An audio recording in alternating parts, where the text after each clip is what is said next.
Welcome back to one more mini vlog. ఈరోజు vlog ఏంటంటే morning కొంచెం లేట్ అయ్యింది. సో ఇంకా పిల్లలకి హాలిడేస్ వస్తాయి కాబట్టి ఆబ్వియస్లీ లేట్ అవుతుంది కదా. నేను మార్నింగ్ బ్రేక్ఫాస్ట్ చపాతీ చేసిన, దాంట్లోకి తోటకూర చేసిన and left over chicken curry కూడా ఉండే. దాని తర్వాత స్నానం చేసేసుకొని పూజ చేసిన. యాక్చువల్లీ ఇవాళ వెనస్డే కాబట్టి నేను డెఫినెట్గా పూజ చేస్తాను, రెగ్యులర్ టైంలో స్కిప్ చేసినా కూడా.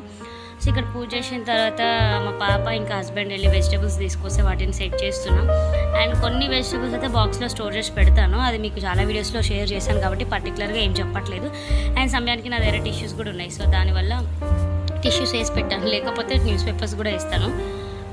సో లంచ్కి అదే తోటకూర రసం చేశాను అండ్ రైస్ అండ్ మార్నింగ్ చేసిన left over chapatis. And left over చపాతీస్తో డిఫరెంట్ రెసిపీస్ కూడా చేయొచ్చు. అదేంటో అనేది మీకు ఫర్దర్ వీడియోస్లో నా బ్లాగ్స్లో మినీ బ్లాగ్స్లో షేర్ చేస్తాను. అప్పటివరకు అయితే మన ఛానల్ని మిస్ కాకుండా చూడండి. ఇంకా ఎవరైనా సబ్స్క్రైబ్ చేసుకోకపోతే సబ్స్క్రైబ్ చేసుకోండి అండ్ ఖచ్చితంగా బెల్ ఐకాన్ని